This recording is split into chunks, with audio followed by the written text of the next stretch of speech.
On one occasion, he heard a roaring of a lion and took off eventually with all the sheep. After some time, everywhere was dry, so he had no choice but to come back to that same region. And when he returned this time around, he saw a young cub. That's what they call the child of a lion, right? A cub. And the cub was wandering beyond the framework of this realm. Why? Because even the forces of creation will align to support you. Men will align to support you. Spirits will align to support you. At least angelic functionaries. And you will realize that all things will really work together for you, because you are living according to his purpose.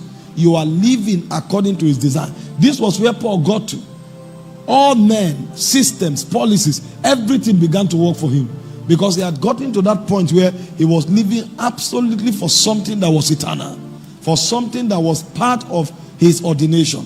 And if anybody does not really get to that point in life, then your existence will almost be a waste, and you will discover it when you leave your body. And so if you are a product and you want to discover who you are, you have to first of all consult with the one who designed you, because only then can you discover what you really are.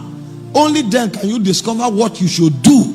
And so for everybody who wants to self-discover in order to become an unstoppable generation, you must find out what God calls you.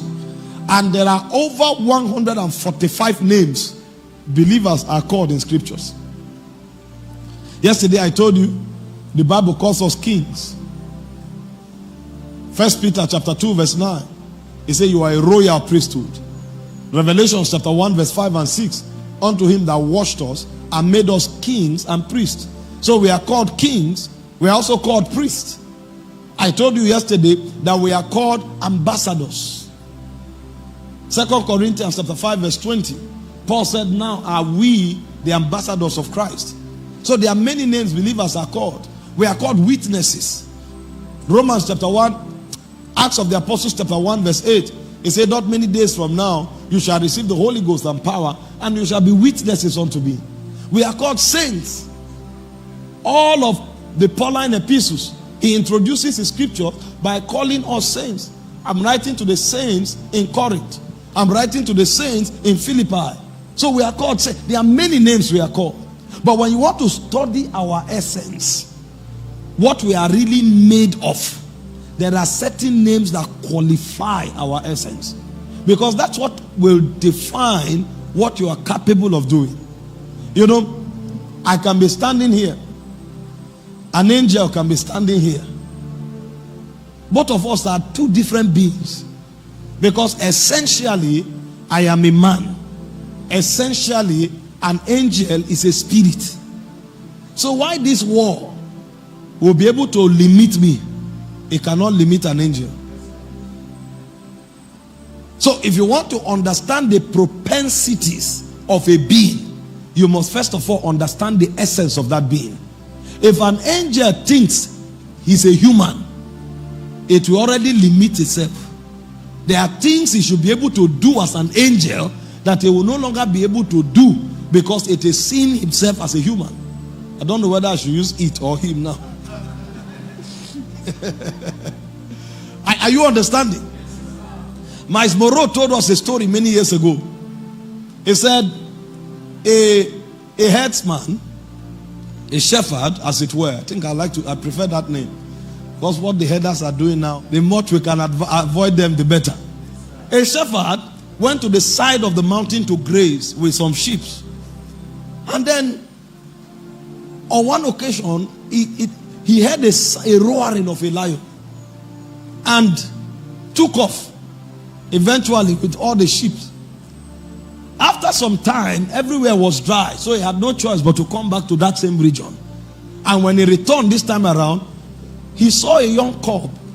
That's what they call it, the child of a lion, right? A cub. And the cub was wandering about. At first, he became afraid. But he took sympathy on the cub when he hid and discovered the lioness was nowhere in view. So he carried the young cub and went home with the cub. So eventually, the cub began to graze with the sheep and grew up with the young ones, even though it became a lion. But it was living in the house with the sheep. Now, this was a true life story told to him in Zimbabwe. He said he went to Harare for a minister's conference, and the king was telling him the story. And this lion became a sheep by association, and lived and was grazing grass. Until one occasion, they went to graze, and when the lion now went to drink water from the stream, he saw the picture of itself and took off. Because all the while, it was looking at itself like a sheep. When he saw the reflection of itself, he took off. He thought something was coming out of the water to devour it. Because the lion thought it was a sheep. And it sustained that identity. Because of that, all the long tooth were useless. The claws, the fingers were useless. The powers, the authority, the nobility of a lion was useless. It saw itself like a sheep, behaving sheepishly. Until on another occasion, it said they went to graze, and then the lion came out of the forest. All of them ran again. He saw his brother and took off. This is supposed to be his colleague, that they dominate the jungle together. But when the one that knew the way of the forest came out, this sheep took off. But when that lion roared, instinctively, it's like he heard a sound that he knew once in a while it tries to come out of him. It was running. The guy from the forest roared again. He now stopped. For the first time, identity woke up. For the first time. And he turned back. And as that guy roared, he didn't understand. But the language looks like, it looks familiar. When the lion roared the fourth time, this sheep for the first time summoned itself together, and when he roared, the whole forest shook. And from that day, it departed from the sheep and entered the jungle to survive like a lion. So the things that animal was afraid of were actually supposed to be afraid of it.